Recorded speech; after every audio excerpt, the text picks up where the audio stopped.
Nah, kemarin gue udah bikin video tentang traveling dan juga tentang masak. Nah, untuk kali ini, sesuai dengan janji gue akan bikin video tentang belajar bahasa Jepang. Nah, sekarang gue udah mengajak satu tamu nih. Kita kedatangan tamu yang menurut gue dia adalah orang yang sangat amat luar biasa. Kenapa?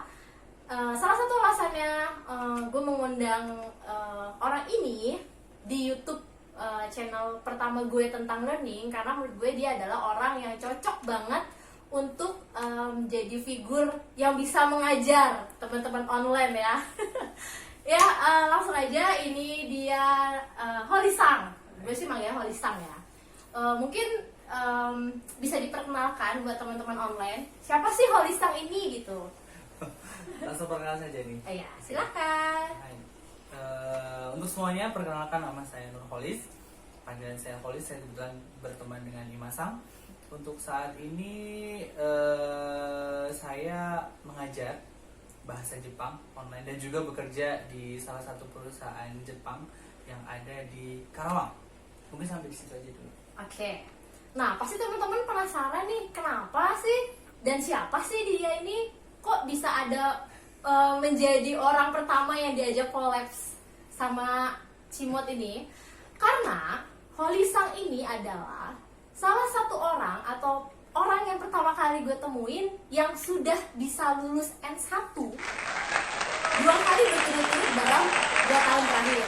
Nah, mungkin teman-teman yang tahu bahasa Jepang itu juga pasti kayak, wah kok bisa gitu. Nah, untuk video pertama kali ini gue nggak akan langsung kasih tahu caranya gimana atau akan mengajarkan gimana tentang bahasa Jepang, tapi gue akan minta masukannya, dan gue juga akan minta sharingnya dari suhu ini, dari senpai yang satu ini, untuk gimana sih atau gimana ya caranya supaya kita tuh bisa belajar cepat, terus juga bisa belajar nggak lupa, dan gimana caranya bisa lulus N1 gitu.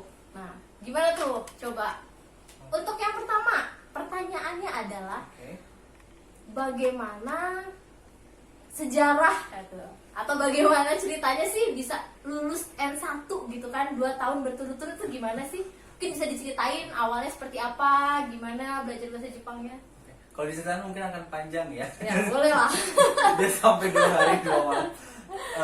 Oke, mungkin sebelumnya saya sendiri itu pernah bekerja di Jepang ya. Jadi di tahun 2009 itu saya menjadi, mungkin banyak teman-teman juga yang tahu bahwa seorang siswa magang, atau kalau dalam bahasa Jepang itu sering disebutkan sunsei. Itu di tahun 2009 saya bekerja di Jepang atau magang di Jepang selama 3 tahun. Nah, dari situ memang kebetulan ini adalah salah satu yang membuat saya ingin belajar lebih dan lebih bahasa Jepang itu. Banyak sekali beberapa perusahaan penerima atau penerima siswa magang tadi itu ada yang betul-betul tidak ada orang Indonesianya. Jadi pada waktu itu Imasang, kebetulan saya itu adalah sebagai angkatan pertama dari perusahaan tersebut.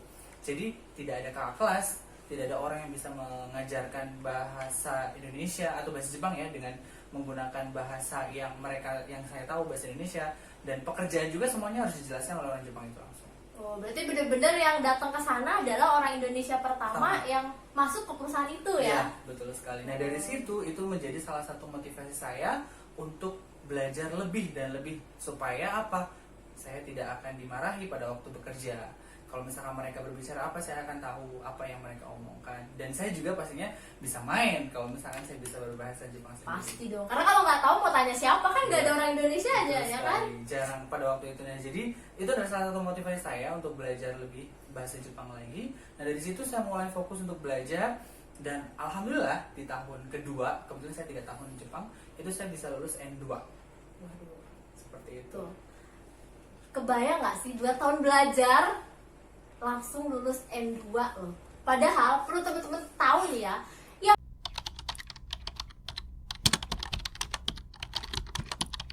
luar biasa banget nih emang Holisang. Oke, bisa dilanjut. Oke, nah pada waktu itu metode belajarnya seperti apa? Kebetulan memang dalam 1 minggu dari hari Senin sampai dengan hari Jumat saya harus bekerja. Jadi setiap malam saja, dan kebetulan setiap hari Minggu, 1 minggu 1 kali ada semacam tempat belajar. Berarti ada banyak orang Jepang yang membuka seperti sukarela seperti itu untuk belajar. Pada waktu itu saya mengikuti kelas setiap Sabtu Minggu 1 kali, dan dari situlah saya mulai belajar lebih ya, dengan tidak hanya belajar bahasa Jepang dasar tapi juga komunikasi setiap hari. Dan salah satunya juga mungkin banyak ya, kita melihat acara-acara TV di Jepang, dan dari situ mereka tertawa, tapi kok saya nggak ngerti apa yang mereka tertawain. Nah itu yang membuat saya jadi pengen belajar lagi dan lagi supaya saya juga bisa tertawa bareng apa yang mereka omongkan, saya jadi tahu. Dan dari situ saya juga mulai belajar lagi, dan salah satu poin mungkin yang membuat banyak sekali orang yang pada waktu ingin belajar dan atau mungkin ingin lulus JLPT itu adalah salah satu yang menjadi momok yang cukup menakutkan itu adalah di kanji ya. Betul banget. Nah, kan? Banget. Kanji itu kan susah sekali. Nah, itu memang banyak sekali metode untuk belajar kanji, seperti salah satunya juga kita menghafalkan satu persatu, satu kanji kita tulis banyak. Ada juga metode seperti itu, satu kanji kita tulis dalam satu lembar buku, kita ulang-ulang terus seperti itu. Nah, salah satu poin yang membuat saya itu sangat terbantu dan selalu mengingat kanji tersebut itu adalah Nikki kalau dalam bahasa Jepang itu, atau buku harian. Tuh, dicatat ya teman-teman. Poin pertama adalah membuat buku catatan. Nah, Kayak semacam diary gitu ya. Ya, Jadi betul curhat sekali. kayak gitu Ya. ya, atau kayak aktivitas segala macam yang dilakukan dalam satu hari itu dicatat semua Ya. di buku gitu. ya. Nah dari situ mengapa itu menjadi salah satu poin penting dalam belajar saya? Karena setiap kali saya mempelajari kanji yang baru ataupun kosakata yang baru, nanti akan saya usahakan untuk saya tuangkan dalam buku catatan harian saya atau Nikki saya itu. Jadi dalam satu hari ini saya melakukan kegiatan apa dari pagi sampai dengan sore, sampai dengan nanti sebelum tidur itu seperti apa, saya akan tuangkan dalam Nikki itu, dan nanti akan saya tulis menggunakan bahasa yang baru pertama kali pelajari dan juga kanji-kanji yang baru pertama kali pelajari itu. Maka dari sisi lain, selain kita bisa membuat pola kalimat yang sudah kita pelajari, kanji yang kita pelajari juga, baru kita pelajari juga, itu akan secara langsung digunakan. Nah itu salah satunya metode untuk dapat mengingat. Jadi kita ingat tidak hanya mengingat saja, tapi kita gunakan dalam bahasa yang kita tahu atau dalam pola kalimat yang kita sudah pelajari, dan kita tuangkan dalam kegiatan sehari-hari. Nanti pada waktu-waktu kita pasti hari berikutnya juga akan mengingat terus apa yang kita tulis sebelumnya. Seperti itu. Itu adalah salah satu metodenya. Oke, berarti kalau bisa dikasih rulesnya adalah di malam sebelumnya Holisa ini belajar, terus besoknya dipraktekkan secara aktivitas Ya. sebagai siswa magang ya. Dan setelah pulang kerja, Holisa itu bikin buku catatan. Ya, betul sekali. Dengan menggunakan pola kalimat yang sudah dikerjakan dalam satu hari itu gitu. Dengan begitu pola kalimatnya bisa dihafal, terus juga kotoba atau kata-kata barunya juga bisa dimasukkan, begitupun untuk kanjinya gitu. Iya. Jadi bisa terus diulang, dan itu bikin kayak nempel gitu ya. Iya, jadi teringat gitu kan. Oke. Kadang juga kita bisa membuat kanji tersebut atau membuat pola kalimat tersebut, kita bisa menuangkan dalam cerita yang menyenangkan mungkin, ataukah cerita sedih mungkin, habis bertengkar sama ceweknya atau gimana gitu kan. Kita bisa keinget terus kalau misalkan ada kejadian membahagiakan dari kanji tersebut atau dari kosakata tersebut, kita tuangkan dalam buku, kita tuangkan dalam cerita tadi, dan disitu kan kita akan selalu ingat terus. Jadi itu adalah salah satu poin belajar saya pada waktu saya bisa lulus sampai dengan N2. Dan saya menulis Nikki itu atau buku harian itu tuh selama 3 tahun, maaf ya. Jadi saya menulisnya selama 3 tahun. Jadi setelah saya pulang itu saya bawa satu kardus besar, isinya itu buku. Wow, 3 tahun buku catatannya 1 dus. Ya ampun, saya mah 3 tahun 1 aja nggak bisa habis. Sehari bikin, besoknya enggak, seminggu kemudian nggak bikin, habis itu sebulan kemudian lupa ternyata ya. Tuh, jadi gunanya buku catatan itu ternyata nggak cuma buat mengingat, tapi juga belajar untuk mengekspresikan, terus juga untuk mengingat, untuk belajar kata-kata baru gitu kan. Dan itu bener-bener gak cuma nempel di buku berarti ya, si tintanya itu, tapi nempel di otak. Nah itu yang namanya hafal di luar kepala ya, bukan bukunya dibakar diminum gitu ya. Jadi bener-bener ditulis, terus nempel di buku, nempel di otak gitu ya. Betul sekali. Saya juga pernah nyoba sih teman-teman, tapi memang itu luar biasa ya. Jadi dan satu poinnya adalah menulis buku catatan itu nggak gampang ya. Yang susah itu adalah konsisten, bener nggak sih? Iya, betul Kan sekali. kayak capek gitu kan, terus aduh males atau apa segala macam, itu pasti dirasain kan Pasti, ya? itu pasti ada. Cuman ya itulah yang betul-betul harus kita jangan sampai bosan, untuk kemudian jangan sampai malas gitu. Kalau sampai lupa atau malas satu hari aja, satu kali saja, pasti nanti akan terus berlanjut sehingga kita tidak akan lulus lagi. Jadi sebisa mungkin ya berjuanglah sedikit untuk dapat. Karena nanti kalau misalkan ingin lulus JLPT, itu adalah salah satu yang saya usahakan sehingga saya bisa lulus JLPT sampai dengan N2 pada waktu di Jepang itu.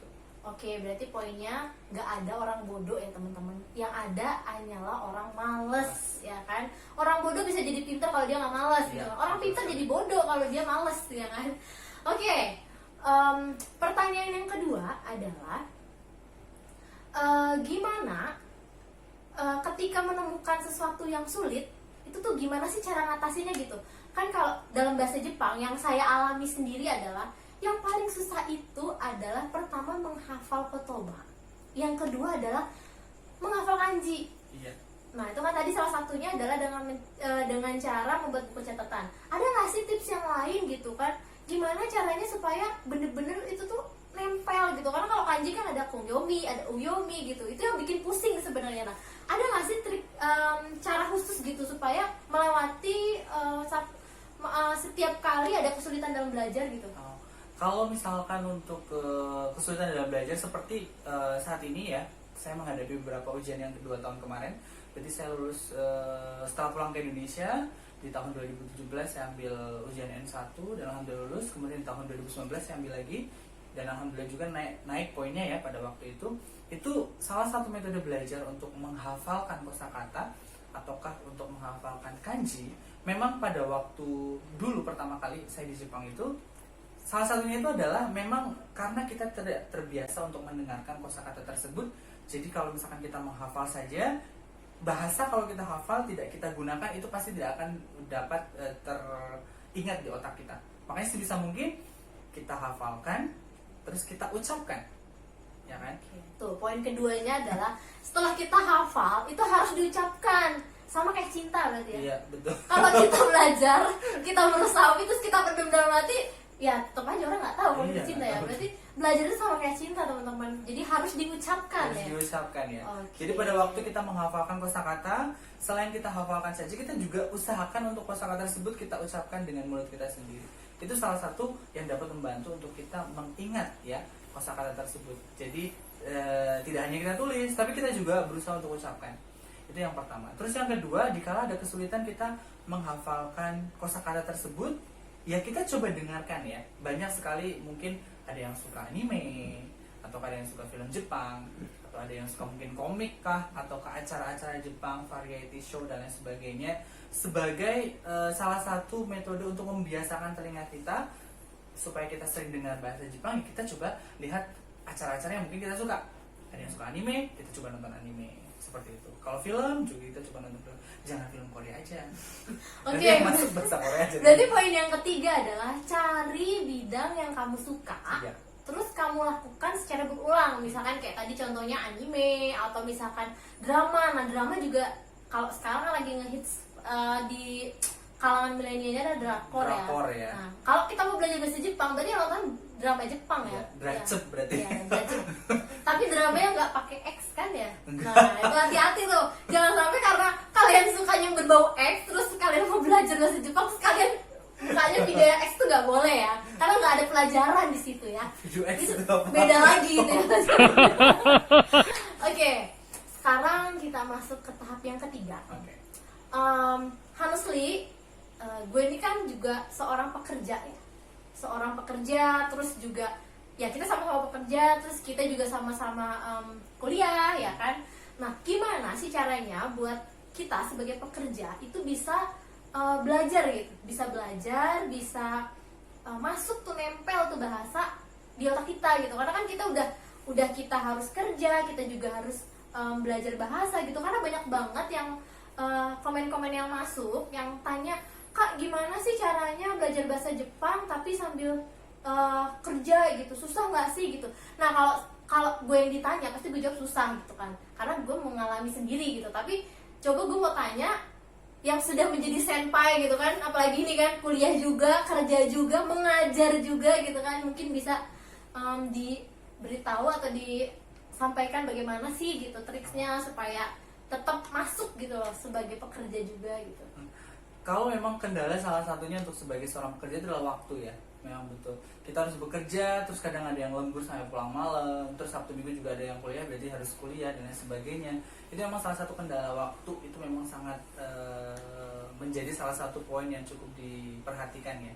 Tetapi jujur, saya juga sama mengalami hal yang sama. Tapi di situ bukannya saya menyerah ya, bukannya saya malas-malasan, tapi adalah salah satu usaha yang saya harus lakukan. Semalas apapun itu, kalau misalkan saya harus belajar, ya memang harus belajar pada waktu malam itu juga. Memang waktu itu kita tidak bisa apa-apa lagi ya. Kalau misalkan pengen hari libur dan lain sebagainya, pastinya juga itu kita ingin main dan lain sebagainya, itu ya kita bisa sempatkan untuk main. Tapi kita mau menetapkan waktu yang harus kita pelajari, misalkan dalam Sabtu Minggu, dalam satu minggu tadi di hari apa, di jam berapa kita harus belajar, kita tetapkan waktu itu. Dan yang kedua, seperti tadi kita sempat kalau kita mau belajar malas, kita carilah sesuatu hal yang menyenangkan yang bisa kita buat belajar.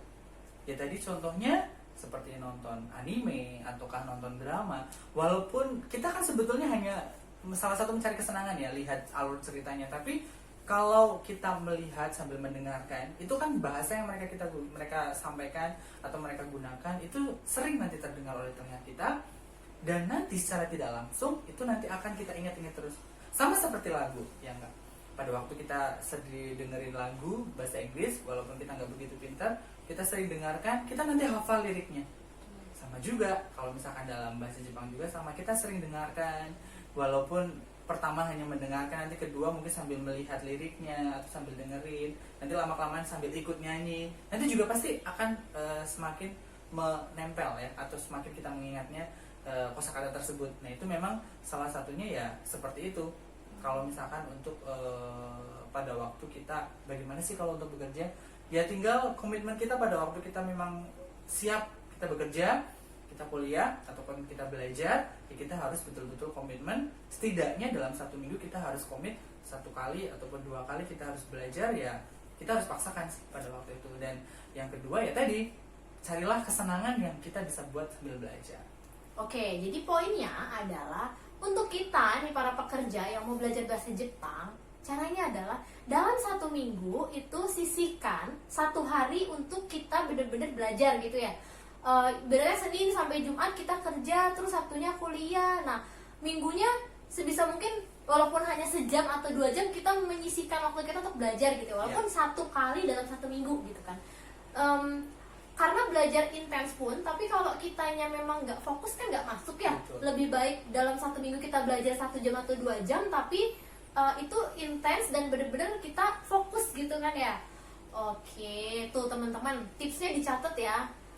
Terus pertanyaan selanjutnya nih ya, ada juga beberapa pertanyaan yang masuk. Itu tanya gini, Kak, emang kalau lulusan SMK terus belajar bahasa Jepang, untungnya apa sih Kak gitu? Coba sama Kakak Holis bisa dijelaskan gitu. Keuntungannya kita belajar bahasa Jepang tuh apa sih Kak gitu? Kebetulan memang saya sendiri itu lulusan SMK. Untuk saat ini saya masih belum lulus S1, saya masih kuliah.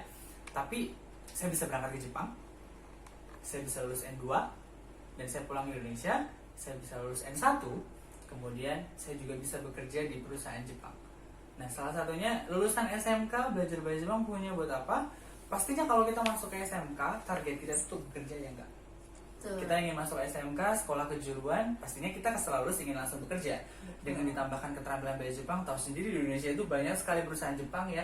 Ada Toyota, ada Honda, ada perusahaan-perusahaan besar yang lain. Itu mereka itu akan, orang Jepang itu sangat suka ya melihat ada orang dari negara lain yang belajar bahasa mereka.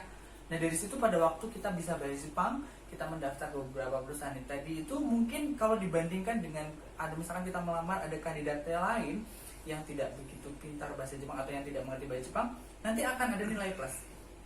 Seperti itu. Makanya salah satunya belajar bahasa Jepang itu nanti untuk saat ini di dunia industri di Indonesia itu kalau menurut saya banyak nanti kegunaannya. Oke, jadi buat teman-teman yang ngerasa, duh, gue lulusan SMK, pasti gue kalah deh sama lulusan sarjana. Ini salah satu poin ya, berarti Jadi nggak perlu putus asa, misalkan teman-teman nggak punya biaya untuk kuliah, ya salah satunya bisa dengan cara belajar bahasa gitu kan ya. Karena sepengetahuan gue nih ya, kalau bahasa Jepang itu dia ada tingkatan-tingkatannya kan, dari N5 itu yang masih baru atau newbie gitu sampai dengan N1. Dan just information buat teman-teman yang belum tahu, masing-masing tingkatannya ini khususnya dari N3 sampai dengan N1 itu punya rate price masing-masing nggak sih? Untuk belajarnya ya? Iya, betul. Nah, itu bisa kasih bocoran nggak sih gitu kalau berapa sih price-nya gitu kalau misalkan kita mau belajar dari N5 deh, N5 berapa, N4 berapa, dan satu lagi keuntungannya ketika kita punya N3 itu kira-kira kita kalau kerja di perusahaan itu bisa dapat salary berapa sih gitu, kalau N2 itu berapa gitu. Karena banyak banget teman-teman yang apalagi sekarang kan corona gitu ya, yang baru lulus nggak bisa kuliah, terus juga kerja juga nggak bisa gitu kan, apa sih yang mau dilakuin gitu kan. Nah, itu bisa jadi motivasi. Coba kakak dijelaskan gitu. Kalau untuk masalah biaya ya untuk belajar, mungkin ada beberapa bayangan ya untuk masalah belajar. Jadi untuk Range-nya aja ya berarti. Kalau mungkin ini secara umum saja, kalau misalkan kita belajar, kalau untuk sekarang mungkin metodenya online ya, di saat ada pandemi corona seperti ini, itu ada beberapa dengan tutor yang betul-betul native speaker dari orang Jepang sendiri. Itu memang untuk belajar N2 ataupun N3 ataupun N2 ya, dalam satu bulan itu bisa mencapai antara 3 sampai 4 juta. Oke, jadi Itu untuk native speaker ya, dalam pengertian yang mengajarkan orang Jepang langsung. Oke, jadi untuk gurunya langsung bahasa Jepang gitu, untuk orang Jepang langsung, untuk di kelas N2 dan N3 berarti harganya sekitar 3 juta. 3 sampai 4 juta. 3 sampai 4 mungkin juta. range sekitar segitu kalau setahu saya. Oke. Kalau untuk N1 nih, kalau kita mau belajar sama orang itu tadi, itu les itu gimana? Kalau Berapa misalkan harganya? untuk les sendiri, kalau misalkan private dengan native speaker mungkin sudah pasti di atas dari angka 3 sampai 4 juta, mungkin sampai 5 juta ya. Itu dalam jangka waktu 1 bulan. Kemudian kalau misalkan mungkin dengan pengajarnya bukan native speaker, itu mungkin bisa lebih murah dari situ. Mungkin di angka di minus 1 jutaan, mungkin di angka bisa range 2 sampai 3 jutaan dalam 1 bulan ya untuk biaya dalam kelas online untuk level mungkin dari N3 sampai dengan N1 seperti itu. Memang kalau tadi sempat ada pertanyaan dari N5, N4 ya, N3, N2, N1 itu perbedaannya apa sih kalau misalnya kita masuk perusahaan dan salarinya itu seperti apa? Nah, memang pada waktu kita belajar bahasa Jepang dengan menggunakan sertifikat mungkin yang sekarang itu populer ada JLPT, karena kita banyak ya ada NAT test ataupun IGC test dan sebagainya. Yang sekarang populer di JLPT itu mereka JLPT itu Japan Language Proficiency Test itu mereka dapat atau sertifikat tersebut itu diakui oleh seluruh dunia. Jadi dikala kita masuk, terutama memang target kita ke perusahaan Jepang ya, kita ingin misalkan menjadi seorang translator atau penerjemah dalam sebuah perusahaan ya. Banyak sekali mungkin sekarang juga teman-teman yang bekerja sebagai translator itu ada juga yang memiliki N3, ada juga yang memiliki N2, ada juga yang memiliki N1. Jadi di situ tuh banyak sekali permintaan dari perusahaan tergantung dia mentranslate di bidang apa, ataukah dalam pengertian departemen apa, ataukah di lapangan ataukah di office-nya. Jadi butuh pengetahuan yang luas atau tidak. Untuk range gajinya ya sudah bisa diketahui kalau misalkan mungkin sebagai seorang translator dengan pengalaman yang cukup lama ya, mungkin bisa di atas 5 tahun atau itu mungkin di antara 2 digit kali ya. 2 digit itu untuk yang punya JLPT berapa itu? Mungkin di N2 sampai dengan N1. Tuh, N2 dan N1 kalau kalian udah punya pengalaman ya 5 tahunan lah, tuh kalian bisa dapat 2 digit. Lulusan SMK dapat 2 digit. Nah, itu kan luar biasa ya. Jadi sebenarnya di sini tujuan gue untuk explore tentang ini adalah bukan untuk membandingkan ya, tapi lebih memotivasi teman-teman semuanya. Jadi belajar itu tidak harus selalu melalui instansi gitu. Artinya ketika rekan-rekan nggak bisa atau nggak ada biaya untuk kuliah, itu bukan berarti dunia tuh runtuh gitu ya, bukan berarti nggak ada jalan lain gitu kan. Salah satunya bisa belajar bahasa gitu kan. Oke, tadi kalau kita bandingin, kita belajar sampai dengan tingkat N2 itu kita harus mengeluarkan uang kurang lebih sampai dengan 5 juta ya tadi. Tapi kalau dengan kita bisa mendapatkan salary sampai 2 digit, itu kan berarti udah langsung balik modal ya sebenarnya gitu kan ya. Jadi ya berhubung gue basicnya akuntansi gitu ya, jadi harus ada hitung-hitungan uangnya harus jelas gitu ya. Jadi nggak ada yang rugi sebenarnya.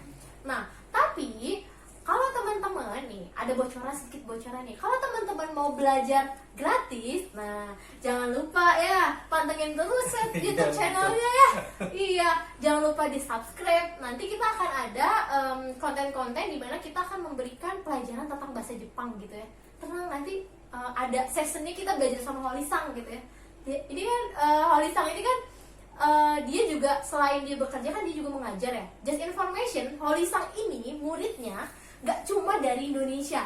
Artinya orang-orang yang belajar di Jepang aja tuh masih jadi muridnya dia loh.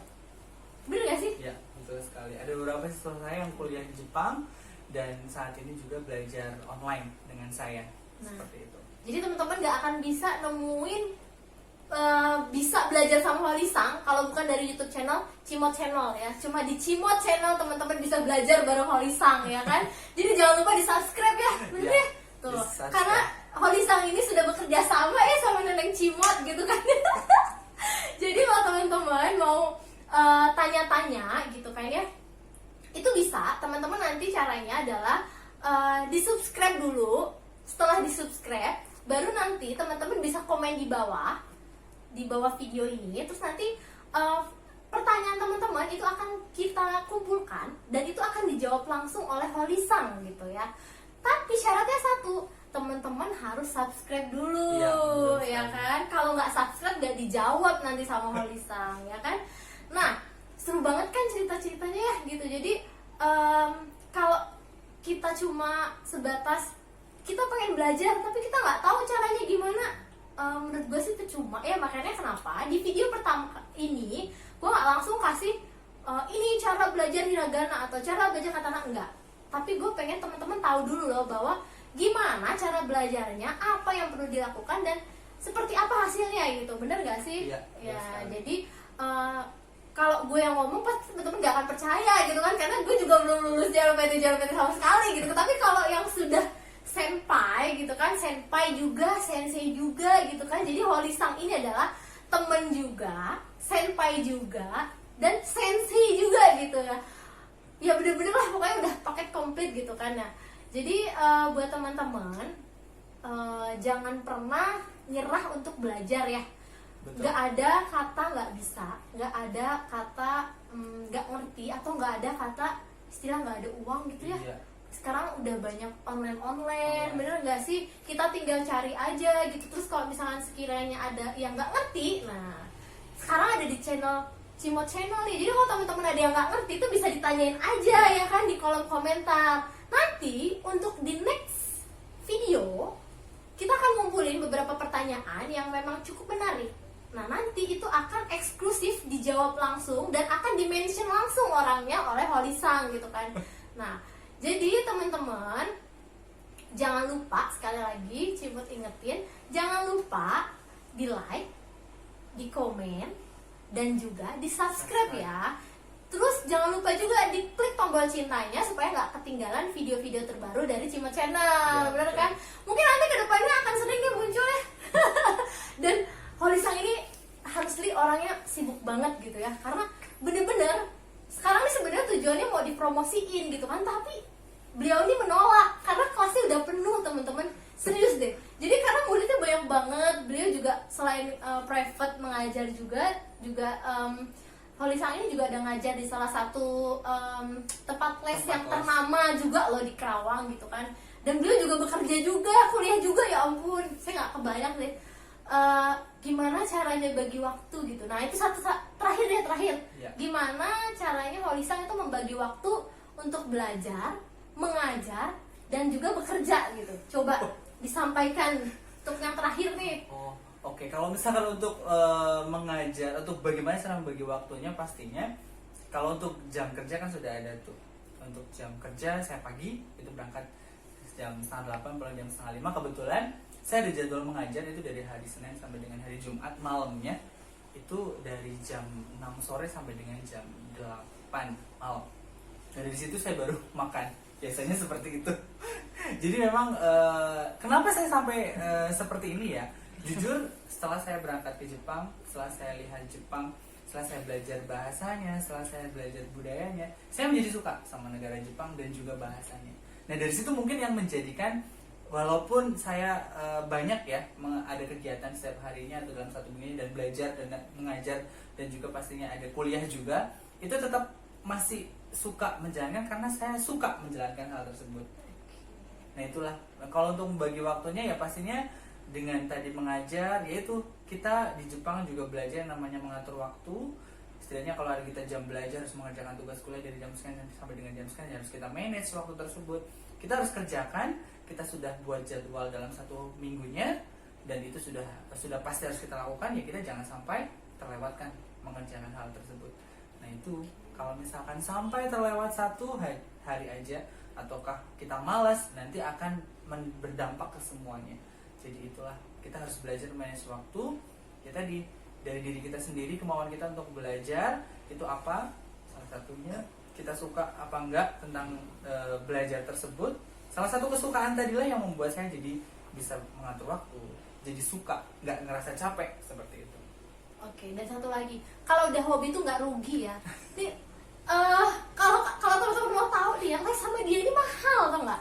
Tapi beliau ini bersedia ketika diajak collab, yuk collab yuk di Cimot Channel buat sharing gitu, untuk kasih motivasi dan juga untuk kita sama-sama belajar tentang bahasa Jepang. Beliau mau loh, padahal bayarannya mahal loh. Coba aja di searching ya, untuk bayaran diajar sama orang yang lulus M1 2 kali berturut-turut dalam 2 tahun terakhir itu berapa tuh kan? Kalau kerja di PT aja udah 2 digit gitu, apalagi private les gitu kan. Jadi cuma ada di Cimot Channel gitu. Oke, untuk video kali ini kayaknya kita udah cukup capek ya gitu ya.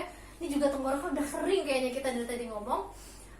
Untuk next video seperti yang sudah saya sampaikan tadi, untuk teman-teman yang sudah mensubscribe channel YouTube-nya Cimot Channel, itu boleh memberikan komentar. Pertanyaan apapun itu akan dijawab dan di-mention langsung oleh Holisang di next video. Nah, jadi jangan kemana-mana, tetap stay tune di Cimot Channel dan sampai jumpa. Dadah.